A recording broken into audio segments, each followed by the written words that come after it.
నమస్తే, welcome to 1990. Operation Sindoor సక్సెస్ఫుల్గా సాగింది. గత వారం రోజుల నుంచి కూడా ఇదే డిస్కషన్. భారత్ ఏం చేయబోతున్నది, చేసి చూపించింది. సుమారు 100 మంది ముష్కరులు మట్టిలో కలిసిపోయారు. ఇక్కడితో ఇది ఆగదు. ప్రపంచ దేశాల్లో మళ్ళీ ఉగ్రవాది అనే మాట రాకుండా చేయడమే భారత లక్ష్యం. మరి ప్రపంచ దేశాలు దీని మీద ఏమంటున్నాయి చర్చిద్దాం ఈనాటి స్పెషల్ డిబేట్లో. మనతో పాటుగా వివి లక్ష్మీనారాయణ గారు, సిబిఐ మాజీ డైరెక్టర్, మనతో పాటుగా లైవ్లోకి అందుబాటులోకి వచ్చారు. అలాగే వివి రావు గారు, రిటైర్డ్ కర్నల్, కూడా మనతో పాటుగా లైవ్లోకి జాయిన్ అవుతున్నారు. ఇక ఎంజీ రావు గారు, ప్రముఖ విశ్లేషకులు కూడా మనతో పాటుగా స్టూడియోలోకి అందుబాటులో రానున్నారు. అలాగే కన్నిగంటి రమేష్ గారు కూడా కాసేపట్లో మనతో పాటుగా లైవ్లోకి అందుబాటులో రానున్నారు. ముందుగా రావు గారు వెర్షన్, జేడీ గారు వెర్షన్ తీసుకుందాం. జేడీ గారు నమస్తే సార్. ఆపరేషన్ సింధూర్ గత కొన్ని రోజులుగా ఇదే డిస్కషన్ ప్రపంచ దేశాల్లో. భారత్ ఏం చేయబోతుందని, ఏం చేయబోతుందో చెప్పినట్టేనా డైరెక్ట్గా పాకిస్తాన్కి ఇది మా సత్తా అని? ఇది ఆరంభం. మీరు అన్నట్టు వారు అన్నారు ఇది ఒక ఆరంభం అంతే, ఫేజ్ 1 అన్నారు. సో ఫేజ్ 1 అంటే ముఖ్యంగా మనం చూసుకోవాల్సింది ఇంకా ఫేజెస్ ఉన్నాయని అర్థం చేసుకోవాలి వారు. సో ఈ విధంగా 9 స్థావరాల్లో 5 పాక్ ఆక్యుపైడ్ కాశ్మీర్ లో, 4 పాకిస్తాన్ దేశంలో భూభాగంలో వెళ్ళి ఈ విధంగా స్ట్రైక్స్ చేయడం అన్నది చాలా ప్రధానమైన అంశం. ఎందుకంటే ఇంతకు ముందు బాలాకోట్ లో గానీ ఇవి జరిగితే మనం పాక్ ఆక్యుపైడ్ కాశ్మీర్ లో ప్రధానంగా మనం కాన్సన్ట్రేట్ చేశాం. కానీ ఈసారి చూస్తే పాకిస్తాన్ భూభాగంలో కూడా చొచ్చు పెట్టాం. లాహోర్ కి సుమారుగా 40 కిలోమీటర్ల దూరంలోను, తర్వాత ఆ విధంగా అనేక ప్రాంతాల్లో మనం ముందుకు వెళ్ళగలిగాం. 9 స్థావరాలు, అందులో టెర్రరిస్ట్ లాంచ్ ప్యాడ్స్ ఉన్నాయి, టెర్రరిస్ట్ బేస్ క్యాంప్స్ ఉన్నాయి. ఆ తర్వాత లష్కర్ ఏ తైబా, హెజ్బుల్ ముజాహిద్దీన్, తర్వాత జైషే మహమ్మద్ యొక్క హెడ్ క్వార్టర్స్ ఏవైతే ఉన్నాయో వాటి మీద కూడా వర్షం జరిపించి వాటి భవంతులు, వాళ్ళ ట్రైనింగ్ సెంటర్లను ఉద్ధ్వస్తం చేయడం జరిగింది. సుమారుగా ఒక 100 మంది ఉగ్రవాదులు అందులో వాళ్ళు ప్రాణాలు కోల్పోయారన్నది మనకు స్పష్టంగా తెలుస్తుంది. 10:30కు డిఫెన్స్ నుంచి మనకు బ్రీఫింగ్ కూడా ఉంది ఆపరేషన్ సింధూర్ గురించి. దానిలో కొన్ని డీటెయిల్స్ అన్ని కూడా మనకు తెలియబోతున్నాయి. సో వీటి ద్వారా మనం ఏదైతే అనుకుంటున్నామో, భారతదేశం ప్రధానమంత్రి గారు, రక్షణ మంత్రి గారు, హోంమంత్రి గారు స్పష్టంగా చెప్పారు, టెర్రరిజం మీద మా పోరు ఉంటుంది, టెర్రరిస్టుల మీద మా పోరు ఉంటుంది అని స్పష్టంగా చెప్పారు. ఏవి టార్గెట్లు, ఏ కాలంలో ఎప్పుడు స్ట్రైక్ చేయాలన్న స్వేచ్ఛను మేము డిఫెన్స్ ఫోర్సెస్ కి ఇచ్చాము. కాబట్టి వారు సరి అయిన సమయంలో సరి అయిన చర్యలు తీసుకుంటారన్నది. ఇందులో ముఖ్యంగా మీరు చూస్తే వాళ్ళు ఎంపిక చేసుకున్న టార్గెట్స్ కావచ్చు, టైమింగ్ కావచ్చు, ఆ తర్వాత ఎటువంటి మిలిటరీ ఇన్స్టలేషన్ కానీ లేకుంటే జనరల్ పబ్లిక్ ఉన్న ప్రాంతాల్లో ఈ స్ట్రైక్స్ చేయలేదు. వాళ్ళు ప్రధానంగా చేసింది ఏంటంటే టెర్రరిస్ట్ స్థావరాల మీద వాళ్ళు చర్యలు తీసుకున్నారు. అంటే ఏమవుతుందంటే, మనం సర్వసాధారణ ప్రాంతంలోకి వెళ్ళి ఈ విధంగా మనం చర్యలు తీసుకుంటే ఏమవుతుందంటే, వాళ్ళు ఏమంటారు, మళ్ళా సానుభూతి ఫ్యాక్టర్ ఒకటి తీస్తారు. మా పౌరులు చంపేశారు, ఆ విధమైన భావనలతో మళ్ళా అంతర్జాతీయంగా వాళ్ళు వెళ్ళి అక్కడ సానుభూతి తీసుకోవడానికి ప్రయత్నిస్తారు. కాబట్టి వీటన్నిటిని కూడా దృష్టిలో ఉంచుకొని భారతదేశం ఆపరేషన్ సింధూర్ పేరుతో చేసిన ఫేజ్ 1 ఆపరేషన్స్ సక్సెస్ఫుల్, డెఫినెట్ గా ఒక ఇంపాక్ట్ క్రియేట్ చేసాయి. ప్రపంచ దేశాలు కూడా భారతదేశం తీసుకున్న చర్యలను సమర్థిస్తున్నాయి. ఇజ్రాయెల్ కావచ్చు, యునైటెడ్ స్టేట్స్ కావచ్చు, వీరందరూ కూడా భారతదేశం టెర్రరిజం విరుద్ధంగా చర్యలు తీసుకుంటోంది అన్నది మనం సుస్పష్టంగా ప్రపంచానికి చెప్పగలిగాం. అది ఒక ప్రారంభంలో ఒక మంచి చర్య అని నేను అనుకుంటున్నాను. భారతదేశ త్రివిధ దళాలకి వారిని పూర్తిగా స్వేచ్ఛనిచ్చిన ప్రధానమంత్రి గారిని కూడా మనం అభినందించాలి ఈ సందర్భం. సార్ జేడీ గారు, ఒక్క విషయం ఇక్కడ, జైషే మహమ్మద్ అవనియండి, లష్కర్ ఏ తోయిబా, అలాగే హిజ్బుల్ ముజాహిద్దీన్ ఈ స్థావరాల మీద ప్రధానంగా అటాక్ చేశారని ఇప్పుడు వరకు మనకు వస్తున్న ఇన్పుట్స్. అంటే అంత పక్కాగా ఏదైతే ఆ ప్రాంతం ఉందో, ఏదైతే వీళ్ళ స్థావరాలు ఉన్నాయో అక్కడికి వెళ్ళి కొట్టే అంత టెక్నాలజీ ఏ రకంగా భారత్లో ఉంది అన్నది చాలా మందిలో ఉన్న అనుమానాలు. ఎందుకంటే మీరు చెప్పినట్లుగా ఒక్క సివిలియన్ కూడా అక్కడ ఏమీ జరగలేదు, కేవలం ఉగ్ర స్థావరాల మీదే అటాక్ చేసిందని. మన ఎయిర్ స్పేస్ కూడా వాళ్ళు పూర్తి స్థాయిలో పాకిస్తాన్ ఎయిర్ స్పేస్లోకి అసలు భారత్ ఎంటర్ అవ్వకూడదని వాళ్ళు ముందుగానే దాన్ని క్లోజ్ చేయడం జరిగింది. ఈ టైంలో పాకిస్తాన్ మీద జరిగిన ఈ దాన్ని ఏ రకంగా అనుకోవచ్చు? ఎందుకంటే ముఖ్యంగా ఇందులో వాడారు, I think Sukhoi and Rafale విమానాలు వాడినట్టు చెప్పారు, యుద్ధ విమానం. ఎందుకంటే వీటిలో శత్రువుల యొక్క రాడార్ను కూడా మనం దాన్ని కప్పిపుచ్చి, దాన్ని మభ్యపెట్టి, దాన్ని వేరే మార్గంలో వెళ్ళి అటాక్ చేసే సిస్టమ్స్ ఉంటాయి. మనం ఉపయోగించినవన్నీ కూడా ఎయిర్ టు సర్ఫేస్ మిసైల్స్, ఆ విధంగా బాంబ్స్ అని అంటారు, వాటిని ఉపయోగించాం. దానివల్ల ఏంటంటే ఇప్పుడు టెక్నాలజీ ఎంత ప్రిసిషన్ గా ఉందంటే మనం పిన్ పాయింటెడ్ గా దాన్ని తీసుకువెళ్లే ఇది ఉంది. అక్షాంశాలు రేఖాంశాలు మనకిస్తే ఆల్మోస్ట్ ఆ గైడెడ్ ఉన్నవి తర్వాత కరెక్ట్ గా ఆ స్పాట్ కి హిట్ అయ్యేటట్టు మనకున్న టెక్నాలజీ బాగా పెరిగింది. ఇంతకు ముందు టెక్నాలజీకి ఇప్పుడు టెక్నాలజీలో చాలా తేడా ఉంది. తర్వాత లో ఫ్లయింగ్ లో వెళితే కూడా రాడార్ నుంచి మనం కాపాడుకోవచ్చు అన్నది ఒకటి ఉంది. యాక్చువల్ గా మీరు 1972 ఇజ్రాయెల్ వాళ్ళ అటాక్ చూస్తే వారు చాలా లో లెవెల్లో ఫ్లై చేస్తూ వచ్చి ఇజ్రాయెల్ నుంచి ఆఫ్రికన్ కంట్రీలోకి వచ్చి వాళ్ళ ప్లేయర్స్ ఎవరినైతే మట్టుబెట్టారో వాళ్ళందరినీ కూడా వాళ్ళు మట్టుబెట్టడం జరిగింది. కాబట్టి ఈ విధంగా ఉన్న టాక్టిక్స్, తర్వాత మన టెక్నాలజీ, మన ప్రిసిషన్ ఇన్ఫర్మేషన్ ఇవన్నీ కూడా ఉపయోగించుకొని ఆ విధంగా ఉగ్రవాద మేజర్ సంస్థలు ఏవైతే ఉన్నాయో వాటి మీద ఈ విధంగా దాడి చేయడం అన్నది డిఫెన్స్ ఫోర్సెస్ కూడా చాలా ఎంకరేజింగ్. ఎందుకంటే భారతదేశం టెక్నాలజికల్ గా ఎంత అడ్వాన్స్ లో ఉంది అన్నది ప్రపంచ దేశాలకు కూడా చెప్పగలిగాం ఈరోజు.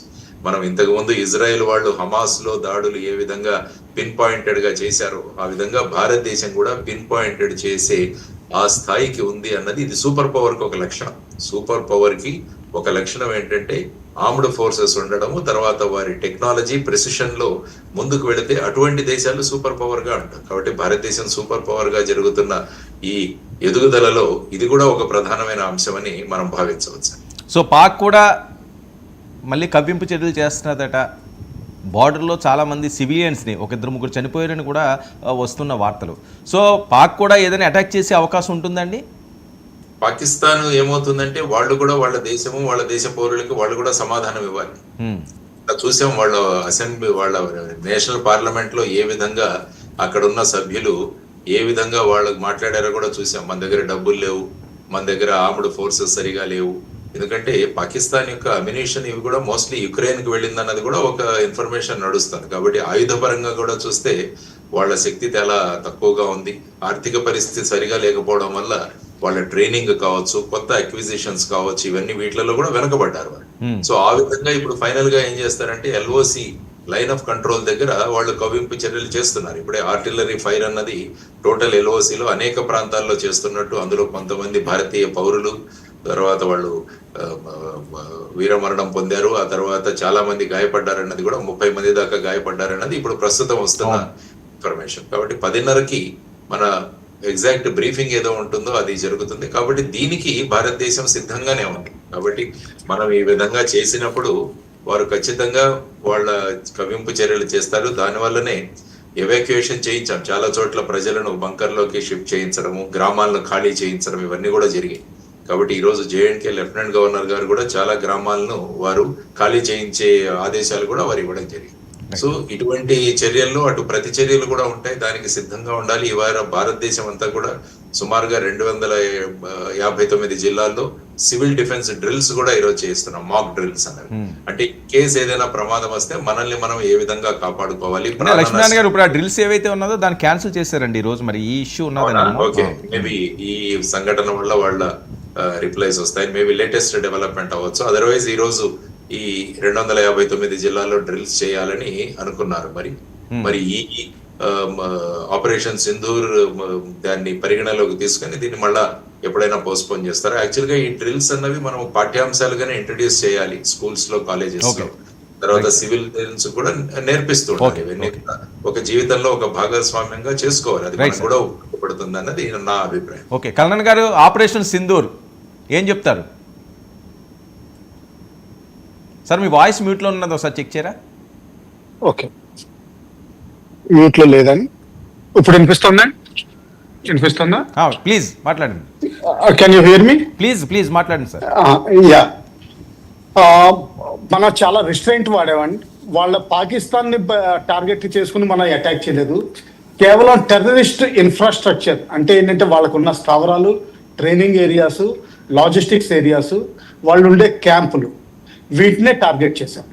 ఇది చాలా రెస్ట్రెంట్ వాడాం. 12 రోజులు మనం వాళ్ళని ట్రాక్ చేసి ఇన్ఫర్మేషన్ గ్యాదర్ చేసి తర్వాత మన ప్రెసిషన్ గైడెడ్ మిసైల్స్ అంటే ఏంటంటే ఫస్ట్ టార్గెట్ ఎక్విజిషన్, తర్వాత గైడెన్స్, దాని తర్వాత ప్రిసైజ్ స్ట్రైక్ చేసే విధంగా మన భారత భూభాగం దాటకుండానే చేసాం. ఇది చాలా వరకు లాంగ్ రూప్ ఇస్తున్నాం. అంటే ఏంటంటే పాకిస్తాన్కి ఇంకా వాళ్ళ పరిస్థితుల్ని మార్చుకునే విధంగా, వాళ్ళు టెర్రరిజంని వదిలేసే విధంగా, తర్వాత కాశ్మీర్ ఇష్యూని వదిలేసే విధంగా ఇంకా చాలా లాంగ్ రోప్ ఇస్తున్నాం. వాళ్ళు ఎంతవరకు తీసుకుంటారు, వాళ్ళు తీసుకోరా, లేకపోతే కేవలం ఫేస్ సేవింగ్ చేసుకుంటారా? ఇందాక స్పీకర్ గారు అన్నట్టు ఫేస్ సేవింగ్ చేసుకుని వదిలేస్తారా, లేకపోతే ఇంకా రెస్ట్ ఆఫ్ ఇండియాకి కానీ మిగతా ఏరియాస్కి కానీ యుద్ధం ప్రకటించి ఏదైనా టెర్రరిస్ట్ యాక్టివిటీ కానీ మిలిటరీ యాక్టివిటీ కానీ చేస్తారా అన్నది మనం ఆలోచించాల్సిందే. ఇది రాను నెక్స్ట్ 24 to 48 అవర్స్లో మెల్లగా తెలుస్తుంది. ఆ మాత్రం చూడాలి. సార్, ఎవరైతే ముఖ్య లీడర్స్ ఎవరైతే ఉన్నారో వాళ్ళు కూడా చనిపోయారని వస్తున్న వార్తలు లేదు, అందులో ముఖ్యమైన వాళ్ళు ఎవరు లేరు, వాళ్ళందరూ కూడా ఎప్పుడో సేఫ్ జోన్కి వెళ్ళిపోయారని కొంతమంది మాట్లాడుతున్నారు. మీకేమైనా ఇన్పుట్స్ వచ్చినాయా సార్? మీ కాలీగ్స్ వాళ్ళు ఎవరైనా ఉన్న వాళ్ళు అక్కడ? నాకు ప్రైవేట్ గా వచ్చిన ఇన్పుట్స్ లో పెద్ద ఏమీ లేవండి. ఎందుకంటే ఈ డేటా ఇంకా తెల్లవారి 5 గంటలు కూడా అవ్వలేదు. సో ఇదంతా ఏంటంటే సైకలాజికల్ వార్ఫేర్ లో చాలా చేస్తారు. ఓకే, హఫీజ్ సయీద్ ఇప్పటికి 3 సార్లు చనిపోయి 10 సార్లు బతికారు. సో ఇవన్నీ నడుస్తూనే ఉంటాయండి. అలాగే ఈ మూసా అన్న కొన్ని పేర్లు ఉంటాయండి. అవి ఎప్పుడు ప్రతి సంవత్సరం చనిపోతూనే ఉంటారు, మళ్ళా సంవత్సరం పుట్టుకొస్తూనే ఉంటారు. సో మనం క్లియర్ గా ఆబ్జెక్టివ్ గా మల్టిపుల్ సోర్సెస్ నుంచి చేసుకునేంత వరకు మనం వేచి చూడాలండి. Right, okay sir. 1 minute sir. మనతో పాటుగా ఎంజీ రావు గారు కూడా ఉన్నారు. రావు గారు, గత 10 రోజుల నుంచి కూడా విస్తృతంగా దీని మీద 99 టీవీ డిఫరెంట్ యాంగిల్స్లో మనం వారికి సంబంధించి అన్నీ కూడా మనం డిస్కస్ చేయడం జరుగుతున్నది. కానీ వారు రాదేమో అన్ని రకాలుగా ఉక్కిరి బిక్కిరి చేయడమే పాక్ని భారత్ మంది ఉన్న టార్గెట్ అని మాట్లాడుకున్నాం. కానీ నిన్న రాత్రి జరిగిన సర్జికల్ స్ట్రైక్స్ ఏవైతే 9 స్థావరాలు ఉన్నాయో వాటిని కుప్పకూల్చారు. సుమారు 100 మంది చనిపోయారు. భారతదేశం ఏంటి అంటే రాత్రి 1:45 దాన్ని దాడి చేసింది. దాడి చేయని వెంటనే ఒక ప్రెస్ రిలీజ్ ఒకటి కూడా చేసిందండి. అది ఈ ప్రెస్ రిలీజ్లో దాన్ని ఉపయోగించిన పదాలను మనం చూడాలి. Measured, focused and non escalatory. అంటే మేము పాకిస్తాన్ని అంటే యుద్ధానికి ఎగదొయ్యకుండానే కేవలం ఉగ్రవాద స్థావరాలను మాత్రమే అటాక్ చేసాం. అందులో మరీ ముఖ్యంగా చెప్పిందనమాట, no Pakistani military infrastructure attack. అంటే పాకిస్తాన్ మిలిటరీ స్ట్రక్చర్ని మేము టచ్ చేయలేదు అని చెప్పింది. ఇది ఎందుకు చెప్పింది అనేది మనం చూడాలండి. ఒకటి, పాకిస్తాన్ అణుదేశం, దాన్ని రెచ్చగొట్టకూడదు. 2, ప్రపంచానికి మనం బాధ్యతాయుతంగా ఉండాలి. ఇప్పుడు జేడీ సార్ చెప్పినట్టు మనం ఒక బాధ్యతాయుత దేశం, ప్రపంచంలో అత్యంత వేగంగా అభివృద్ధి చెందుతున్నాం, ప్రపంచం అంతా మన వైపు చూస్తుంది, దానికి బాధ్యత వహించాలి. తర్వాత ఇండియాకు ఒక ట్రెడిషన్ ఉంది, నేను ఎప్పుడూ చెప్తూ ఉంటా, India never attacked any country. అది సంస్కృత కాలం, మొత్తం సంస్కృతి 10,000 సంవత్సరాలు తీసుకుంటే ఎప్పుడూ కూడా ప్రపంచంలో ఏ దేశాన్ని అటాక్ చేయలేదు. ఈవెన్ ఇందిరా కూడా అది రెచ్చిన తర్వాతే మనం అటాక్ చేసాం. రాత్రి మోడీ గారు అదే ఫాలో అయ్యారు. మాకు కేవలం జైషీ మహమ్మద్, లష్కర్-ఈ తోయిబా, ఇది పాకిస్తాన్ కూడా వాళ్ళని బ్యాన్ చేసింది, ప్రపంచం బ్యాన్ చేసింది, ఐక్యరాజ్య సమితి బ్యాన్ చేసింది. మా మీద వాళ్ళు దాడి చేశారు, మా సార్వభౌమత్వం మీద వాళ్ళు దాడి చేశారు, మా పసుపు కుంకాలు తీసేసుకున్నారు మా స్త్రీలవి. అందుకే ఆపరేషన్ సింధూర్ పేరు కూడా చూడండి, మన సౌభాగ్యం ముత్తైదు తత్వాన్ని తీసేసుకున్నారు వాళ్ళు. అందుకే పేరు కూడా అజిత్ దోవల్ గారు ఎలా పెట్టారో చూడండి చక్కగా, ఆపరేషన్ సింధూర్. భారతీయులకు భరోసా ఇవ్వాలి, మీకు మేము ఉన్నామని ప్రపంచానికి చెప్పాలి, మేము బాధ్యతాయుతంగా వ్యవహరిస్తున్నాం. అదేవిధంగా ఆర్మ్డ్ ఫోర్సెస్ చెప్పాలి. ఏమంటే ఒకటే చెప్తున్నా, ఏప్రిల్ 22వ తారీఖు అటాక్ చేసిన తర్వాత ఆర్మీ, ఈ 5 లక్షల ఆర్మీ అక్కడ జమ్మూ అండ్ కాశ్మీర్లో ఉన్నారు. ఒక్కరోజు కూడా వాళ్ళు నిద్రపోయారా? ఎందుకు? 5 లక్షల ఆర్మీ ఉండి కూడా కేవలం 4 తీవ్రవాదులు వచ్చి అటాక్ చేస్తారు. ఎందుకంటే భౌగోళికంగా వాళ్ళకి ఫేవరబుల్గా ఉంటుంది పాకిస్తాన్ తీవ్రవాదులకి.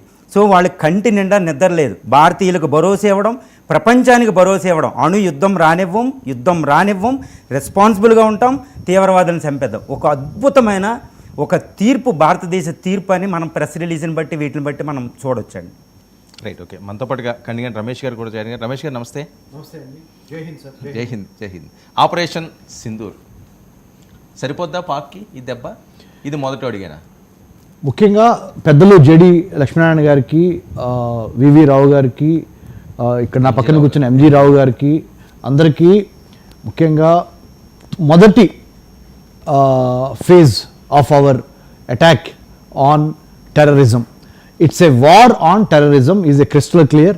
ఆ సేతు హిమాచలం, కాశ్మీర్ నుంచి కన్యాకుమారి వరకు మన 15,000 కిలోమీటర్ల ల్యాండ్ బోర్డర్ ప్రొటెక్షను, 11,098 కిలోమీటర్ల కోస్తా తీర ప్రొటెక్షన్తో పాటుగా మన అంతర్జాలాన్ని ప్రొటెక్ట్ చేసుకుంటా, మన మ్యానుఫ్యాక్చరింగ్ స్పేస్ని, పొలిటికల్ స్పేస్ని, సైబర్ స్పేస్ని, మ్యారిటైమ్ స్పేస్ని, అన్నిటికి మించి సర్వీస్ సెక్టర్ స్పేస్ని ప్రొటెక్ట్ చేసుకుంటా పాకిస్తాన్ ఆక్రమిత కాశ్మీర్లో ఉన్న ఉగ్ర శిబిరాల మీద కొడతా the very difference between Balakot attack and this particular attack is we will go to any extent to exterminate terrorism and terrorist camps, be it in your country, that is Pakistan, be it in Pak occupied Kashmir. Anedi, this is the first symbolic and strategic operation conducted by our armed forces, ably led by Honorable Prime Minister Sir and National Security Advisor Sri Ajit Doval Sir team తో. What I would like to say is మనము ఇప్పుడు దేశభక్తి, ఒకటే జెండా, ఒకటే agenda, ప్రభుత్వం ఇచ్చిన విధి విధానాలని ఫాలో చేస్తా సివిల్ డిఫెన్స్ మాక్ డ్రిల్ యొక్క సారాంశాన్ని అర్థం చేసుకొని దాని మీద క్రమశిక్షణతో బాధ్యతాయుతంగా మెదగటము. వర్మ గారు, 99 టీవీ ద్వారా మన 2 తెలుగు రాష్ట్ర ప్రజలకి నేను చెప్పేది ఒకటే, కేంద్ర ప్రభుత్వాలు ఇచ్చిన ఆదేశాలు, రాష్ట్ర ప్రభుత్వాలు ఇచ్చిన ఆదేశాలు ఫాలో అవుతా ఒక క్రమశిక్షణ కలిగిన యూనిఫామ్ లేని సైన్యంగా దేశం కోసం మనం ఇప్పుడు పనిచేయాల్సిన అవసరం ఉన్నది. This is what I would like to say, this is what I would like to appeal. మా ముత్తాత కన్నెగంటి హనుమంతు గారు మొదటి స్వతంత్ర పోరాటంలో అసువులు బాశారు. ఆయన మునిమనవుడిగా, being the great grandson of Kannegenti Hanumantu, I deemed it to be India's second freedom struggle against terrorism. It is, the battle is no longer between India and Pakistan. India stands for humanism. Celebration of humanism is what India is fighting for. Condemning and exterminating terrorism from the root causes is what we are supposed to lead, and we will do that whatever it takes by. And everything is fair in love and war, but at the same time we are not going to forget, we have to uphold the international law, international humanitarian law, international ga unna norms ni edini ibbandi kaliginchakunda. Civilians, Pakistan lo unna civilians are not our enemies, very clear. Yeah. Our enemies are terror camps and terrorism. So it is a fight between either you are with humanism or you are with terrorism or terrorists. The whole world is rallying in favor of India because India is championing the cause of humanism. That's what I would like to say. ఇప్పుడే వచ్చిన breaking అండి, దీని మీద అమిత్ షా గారు స్పందించారట. స్పాక్ స్పందన పెట్టి operation 2 ఉంటుందని చెప్పి ఆయన సిద్ధం చేస్తున్నారు. ఆపరేషన్ సింధూర్ 2 సిద్ధం. మీరు ఏం చెప్తారో సమాధానం చెప్పండి, దాన్ని బట్టి మా మూమెంట్ ఉందండి. ఏ రకంగా చూడాలి సార్ అమిత్ షా గారు హెచ్చరికని? లాస్ట్ 15 సంవత్సరాలుగా నేను నల్సార్ యూనివర్సిటీ ఆఫ్ లాలో రాజీనామా సమర్పించి ముంబై 26/11 అటాక్స్ జరిగిన తర్వాత నా మనస్సు కలిచివేసిన సంఘటన అది. నాతో పాటు కొన్ని లక్షల హృదయాలు, కోట్ల హృదయాలని కలిచివేసిన సంఘటన. దానికి ప్రతిస్పందనగా నేను centre for human security studies పెట్టి, మానవ రక్షణ అధ్యయన సంస్థ, ఎంతోమంది ఐఏఎస్లు ఐపీఎస్లు దాంట్లో ఉన్నారు. మేము ఇక్కడ హైదరాబాద్లో పనిచేస్తున్నాం, మీకు తెలుసు వర్మ గారు. మా centre for human security studies ద్వారా యువతకి మేము దేశ అంతర్గత భద్రత, విదేశీ వ్యవహారాల మీద ట్రైనింగ్ ఇస్తా. మేము ఒకటే చెప్తున్నాం, అంటే మాకున్న అవగాహనతో. ఇవాళ యుద్ధం వచ్చిందని నేను టీవీ స్టూడియోలో కూర్చొని మాట్లాడట్లా. I have been a sincere and a serious research scholar on issues related to national security and foreign affairs and geopolitics. So after working in, studying in many countries, including Israel, I had been and studied in Israel, International Institute for Counter-Terrorism, and many other countries I was there. I say, and I look at this particular MHA, Sri Amit Shah gaరి statement ni etla chustunnanante, phase 2 will be on the vital installations of the terror camps and the terrorists whoever behind, even if it is Pakistani government. That is the phase 2. Pakistani ISI, Pakistani army, Pakistani యొక్క మూలాలతో పనిచేస్తున్న Pak terror ఆక్రమిత కాశ్మీర్లో ఉన్న క్యాంపులను కొడతాం, phase 1 అయితే. Phase 2 ఏంటంటే vital installations మీద మనము, వాళ్ళ వైటల్ ఇన్స్టలేషన్స్ మీద కొట్టి, ముఖ్యంగా గగనతలము, ఉపరితలము, భూతలము, ముల్లోకాల్లో ఎక్కడున్నా ఉగ్ర మూలాన్ని పెకిలించి వేయటం మొదటి స్ట్రాటజీ. సెకండ్ స్ట్రాటజీ, ఆ ఉగ్రవాదానికి ఊతం ఇస్తున్న పాక్లో ఉన్న ఏ శక్తి అయినా సరే, including Pak army, Pak ISI, that is our phase number 2. So we have to plan, prepare, perspire and inspire our country in this particular time. By strictly adhering, అంటే ఫాలో చేస్తా కేంద్ర ప్రభుత్వం ఇచ్చిన ప్రతి మాటని తూచా తప్పకుండా. మన జెండా, మన ఎజెండా ఒకటే, భారత మాత రక్షణ, భారతదేశ రక్షణ. 15,000 కిలోమీటర్లు భారతదేశ భూ సరిహద్దుని కాపాడుకుంటా 3,323 కిలోమీటర్లు పాకిస్తాన్తో మనకి భూ సరిహద్దు ఉంది వర్మ గారు. అందుట్లో 740 కిలోమీటర్లు లైన్ ఆఫ్ కంట్రోల్ ఉంది పాక్కి భారత్కి మధ్య. దాన్ని కాపాడుకుంటా భారతదేశంలో ఉన్న ఇంపార్టెంట్ సిటీస్, పట్టణాలని కాపాడుకుంటా మనం ఒకే తాటిపై నిలిచి we the people of India have come together to ensure safety and security to our motherland.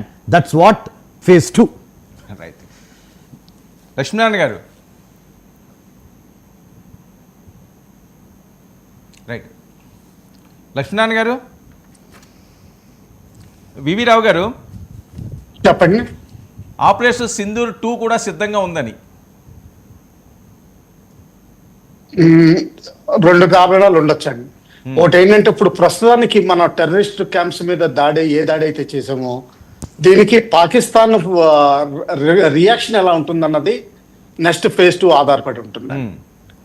వాళ్ళు ఒకవేళ దీన్ని సీరియస్ గా తీసుకుని టెర్రరిస్ట్ యాక్టివిటీస్ ని ఖతం చేస్తే మనకి మంచిదే. ఇంకా ఫేజ్ 2 క్లోజ్ అయిపోతుంది. మనం వాళ్ళకి హెల్ప్ చేస్తాం, ఎక్కడెక్కడ వాళ్ళ క్యాంప్స్ ఉన్నాయి, ఎవరు లీడర్స్ ఉన్నారు అన్నది కూడా మనం హెల్ప్ చేస్తాం. అవసరమైతే డాక్యుమెంటరీ ఎవిడెన్స్ ఇస్తాం, వాళ్ళని క్లోజ్ చేయడానికి, అరెస్ట్ చేయడానికి, జైలు శిక్ష విధించడానికి అన్ని విధాలా కోఆపరేట్ చేస్తాం. ఓవరాల్ టెర్రరిజం క్లోజ్ చేయడానికి ట్రై చేస్తాం.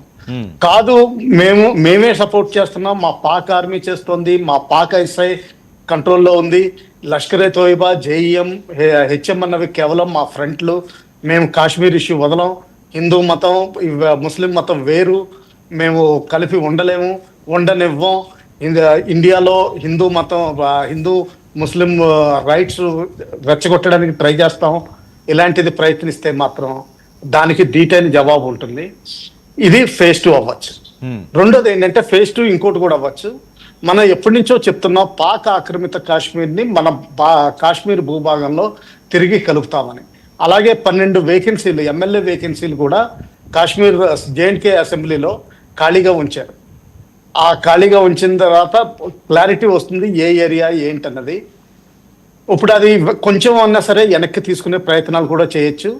కానీ నేను అనుకోవడం బహుశా భారత్ మన రిస్ట్రైంట్ ఇవన్నీ చూస్తే మాత్రం ఫస్ట్ దానికి అంటే పాకిస్తాన్ రియాక్షన్కే మనం స్పందిస్తాం, ఇంకా మిగతా అన్ని ఫ్యూచర్కి వదిలేస్తాం అనుకుంటున్నాం.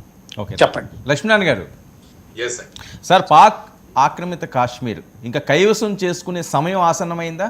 ఈసారి కూడా వదిలేస్తారా? అంటే పాక్ ఆక్రమిత కాశ్మీర్ మీరు చూసుకుంటే సుమారుగా 46 లక్షల మంది అక్కడ ఉంటున్నారు. 49 లక్షల మంది దాకా అక్కడ పాపులేషన్ అన్నది మనకు తెలుస్తుంది. సో ఇక్కడ ఏంటంటే ముఖ్యంగా ఉగ్రవాద చర్యలతో ఆ ప్రాంతాన్ని వాడుకుంటుంది పాకిస్తాన్.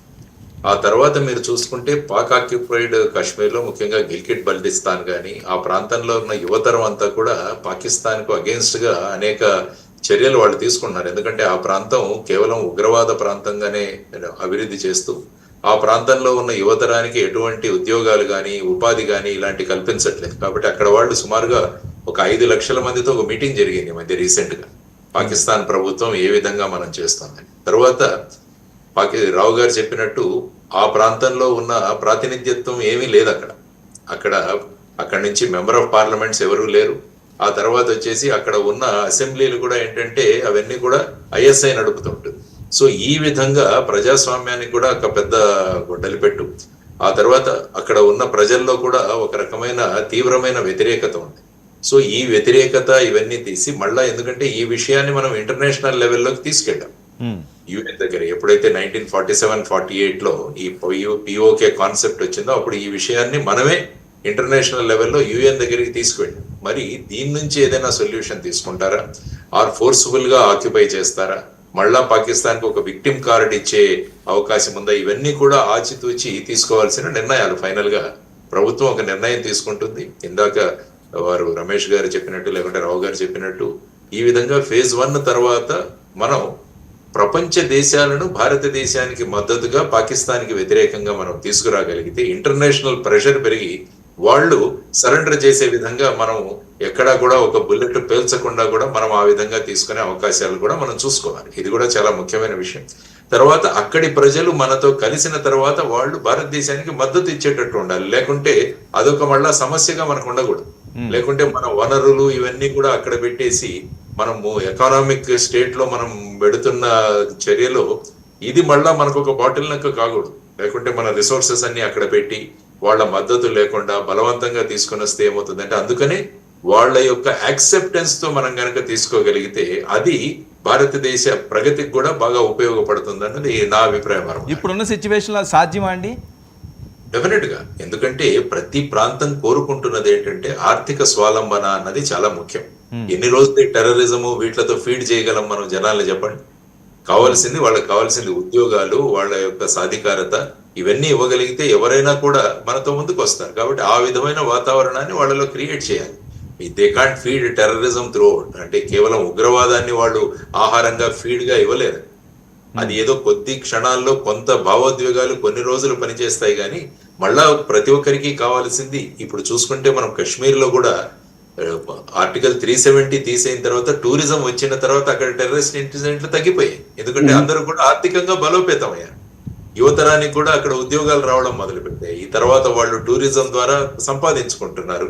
కాబట్టి ఎప్పుడైతే మనం ఆర్థికంగా బలోపేతం అవుతామో అప్పుడు ఇటువంటి చర్యలకు వెళ్ళాం. ఎప్పుడైతే ఆర్థికంగా బలోపేతంగా ఉండమో అప్పుడు ఇటువంటి భావాలు ఏవైతే ఉంటాయో వాటికి ఆకర్షితులవుతారు యువతరం. ఈ విధంగా టెర్రరిస్టులుగా మారడానికి అవకాశం ఉంది. కాబట్టి ఈ పరిస్థితులను బేరీజు వేసుకుంటూ భారతదేశం ముందుకు వెళ్ళాలన్నది that is my way of looking at things. Right. MG Rao garu, ఏ రకంగా ముందుకు అడుగులు వేయాల్సిన అవసరం ఉంది భారతదేశం ఏంటంటే భారతదేశ లక్ష్యాలు చాలా సుస్పష్టంగా ఉన్నాయి. ఇదే ప్రధాని మోడీ గారు మనకి అమృత లక్ష్యాలు 2047 నాటికి ప్రపంచంలో 2వ అతిపెద్ద ఆర్థిక వ్యవస్థ $40 ట్రిలియన్ ఉండాలని పెట్టుకున్నాం. మనది అమృతకాల లక్ష్యం. మనది భారతదేశం ఏంటంటే 250 సంవత్సరాల బ్రిటిష్ వాడి పరిపాలన నలిగిపోయిన తర్వాత మనం పూర్వ వైభవం సంతరించుకుంటున్నాం. India is at the crossroads అండి. పాకిస్తాన్ అనేది చాలా చిన్న ప్రాబ్లం. ఈరోజు భావోద్వేగాల్లో ఉండొచ్చు, ఏదైనా ఉండొచ్చు. మనం ఏంటంటే ఇప్పుడు అమిత్ షా గారు చెప్తున్నారు, అమిత్ షా గారు 2వ ఫేజ్ ఉంటుంది పాకిస్తాన్ ప్రతిస్పందన అని. అసలు పాకిస్తాన్ ప్రతిస్పందన ఉందా? ఉండదు. ఎందుకంటే ఈరోజు ఉదయం మనకి పాకిస్తాన్ ప్రధాని గారు వాళ్ళ క్యాబినెట్ సెక్యూరిటీ కమిటీ మీట్ అయ్యి మేము కోరుకున్న ప్రాంతంలో కోరుకున్న విధంగా మేము ప్రతిస్పందిస్తామని చెప్పారు. ఇప్పుడు జేడీ సార్ చెప్పినట్టు వాళ్ళు ప్రతిస్పందన ఎవరి కోసం? ప్రజలు భీతిల్లిపోతున్నారు. పాకిస్తాన్ 25 కోట్ల మంది ఈరోజు బేతావహులు అయిపోయారు. ఆర్మీ చల్లాచెదురైపోయింది. టెర్రరిస్టులు హఫీజ్ సయ్యద్ వీళ్ళు చనిపోకపోయినా మరణంతో సమానమైనది ఇచ్చారు. ఎందుకంటే ఇప్పుడు బయటకు వస్తే కొట్టేసేలా ఉన్నారు. సో ఇది పరిస్థితి. గత ఏప్రిల్ 22 తర్వాత భారతదేశం గత 14-15 రోజులుగా తీసుకున్న ప్రతి స్టెప్పు ఏంటంటే ప్రపంచంలో ఒక రెస్పాన్సిబుల్ నేషన్గా ఉంది. ఒకటి తన పౌరుల్ని రక్షించుకునేటట్టు ఉంది. రాజ్యాంగాన్ని తూచా తప్పకుండా అమలు జరుగుతుంది. అపోజిషన్ పార్టీలతో ప్రజాస్వామ్యబద్ధం. చాలా లోతైన ప్రొఫౌండ్ ఇష్యూ అండి ఇది. భారతదేశం పాకిస్తాన్ టెర్రరిజాన్ని, ఇది చాలా చిన్న విషయం. ఈరోజు అక్కడ మోడీ చెప్తుంది ఈ భావోద్వేగాలు ఈ సమయం నేను చెప్పకూడదు. ఎందుకంటే అక్కడ మోడీ 6.3 0.2% ఎకనామిక్ గ్రోత్ తగ్గింది. మన శత్రువు ఎవరు? చైనా మనని ఎకనామికల్ సూపర్ పవర్గా చూస్తుంది, ఆర్మీడ్ కాదు. ఆర్మీని రక్షించుకుంటేనే ఇది మనం వచ్చే 2 దశాబ్దాలు ఎలా ఉండాలో చూస్తున్నాం. కానీ ఈరోజు ప్రతిస్పందన నెక్స్ట్ వచ్చే 48 గంటల్లో పాకిస్తాన్ ప్రతిస్పందన ఎలా ఉండబోతుంది అని నన్ను అడిగితే నేను ఒకటే చెప్తానండి. పాకిస్తాన్ ఆర్మీ పరంగా ఎట్టి పరిస్థితుల్లో రెస్పాండ్ కాదు, కానీ పాకిస్తాన్ ఎట్టి పరిస్థితుల్లో రెస్పాండ్ అవుతుంది. అది ఏ విధంగా? అది మనం ఊహించగలగాలి. భారతదేశం ఊహించింది, అమిత్ షా గారు ఊహించారు, అజిత్ దోవల్ గారు ఊహించారు, ప్రధాని ఊహించారు. అదేంటంటే పాకిస్తాన్ స్లీపర్ సెల్స్ ఇక్కడ ఉన్నారు తీవ్రవాదులు. ఇంకా 10-15 మంది కమాండోలు NIA లెవెల్లో కమాండ్ తీసుకుని జమ్మూ అండ్ కాశ్మీర్లో నక్కి ఉన్నారు. భారతదేశం అంతా వాళ్ళు ఉన్నారు. ఎక్కడైనా వాళ్ళు బాంబు దాడులు, ముంబై తరహా దాడులు మాత్రమే చేయగలగరు. అదే ప్రతిస్పందన ఉంటుంది. దీనికోసం భారత్ సంసిద్ధమైపోయిందండి. ఎయిర్పోర్ట్లు క్లోజ్ చేసి ఉన్నాయి, మాక్ డ్రిల్ అని ఒకవేళ క్యాన్సిల్ అయిన ఎక్కడికక్కడ సంసిద్ధం చేసింది. వాళ్ళు తీరా ఏ ప్రతిస్పందిస్తారంటే ఇది ఒకటే, కంటి తుడుపుగా ప్రతిస్పందన. ఎట్టి పరిస్థితుల్లో ప్రతిస్పందించలేరు. ఎందుకంటే S-400 సిస్టమ్ ఉంది, ఎక్కడికక్కడ ఎయిర్ డిఫెన్స్ సిస్టమ్ ఉంది, Rafale fighters, entire system is on field అండి, డిప్లాయిడ్ అనమాట. Army 7 lakhs army across the 3,323 kilometres international border, LOC, AGPL, NJ 9848, even Siachen, everything alert. Arabian నౌకాదళ దిగ్బంధం అయిపోయింది. అక్కడ FATFలో పెట్టేసాం, యునైటెడ్ నేషన్స్ దగ్గర అక్కడ షంటింగ్ అయిపోతుంది, అమెరికా రెడీ అయిపోయింది. 200 ఎంబసీస్ని మనం ఈరోజు డిప్లాయ్ చేసేసాం. ఎవరి కాళ్ళు బ్రీఫ్ చేస్తున్నారు. పాకిస్తాన్ ట్రంప్ జేడీ సార్ చెప్పినప్పుడు it cannot use the Trump card, మేము విక్టిమ్ అని. సో ఎక్కడికక్కడ గత 15 రోజులుగా ఒక మెచ్యూర్డ్ లీడర్షిప్, ఒక వరల్డ్స్ లార్జెస్ట్ డెమోక్రసీ, ఒక రెస్పాన్సిబుల్ యుఎన్ఓలో శాశ్వత సభ్యత్వం కావాలి. ఏ విధంగా రెస్పాండ్ అవ్వాలి, ఈరోజు రెస్పాండ్ అయిపోయింది. పాకిస్తాన్ కెనాట్ రెస్పాండ్, బట్ తీవ్రవాద దాడులకు మాత్రం మనం సంసిద్ధమై ఉండాలి. రైట్. రమేష్ గారు, ఇది ఈ ఎంజీ రావు గారు ఆయన అనుమానాలు వ్యక్తం చేస్తున్నారు. ఎందుకంటే బయట వాళ్ళని ఎవరినన్నా మనం అటాక్ చేయొచ్చు, నిన్న చేసినట్లుగా ఆ రకంగా ఒక అడుగు వేయొచ్చు, కానీ ఇంటి దొంగల్ని జాగ్రత్తగా చూసుకోవాల్సిన సమయం ఆసన్నమైంది. ఎలాంటి దాడుల కన్నా వాళ్ళు పాల్పడే అవకాశం ఉంటుంది. భారత్లో చాలామంది ఉన్నారు అని. అదేనండి నేను చెప్తున్నాను, మళ్ళీ చెప్తున్నాను, పెద్దలు జేడీ లక్ష్మీనారాయణ సార్కి తెలుసు. అది ఉగ్రవాదాన్ని నిర్మూలించడం అనేది ఓన్లీ మెన్ ఇన్ యూనిఫామ్ మాత్రమే చేయటం సాధ్యం కుదరదు. ప్రతి పౌరుడు ఉగ్రవాదానికి వ్యతిరేకంగా ఉగ్రవాద జాడలలో అంటే వాటిని కనుక్కోవటంలో సహకరించాలి లా ఎన్ఫోర్స్మెంట్ ఏజెన్సీస్కి. మనము ఒక భారత పౌరుడిగా మనమేం చేయాలి అంటే మన గేటెడ్ కమ్యూనిటీస్, మన మొహల్లాసు, లేకపోతే మన స్ట్రీట్స్, మన వర్తక వ్యాపార వాణిజ్య సంబంధాలు ఏవైతే చేసుకుంటున్నామో నిత్యకృత్యం ప్రతిరోజు మనము జాగ్రత్తగా ఉండి ఎటువంటి అనుమానాస్పద విషయాలు వచ్చినా లా ఎన్ఫోర్స్మెంట్కి we have to cooperate, collaborate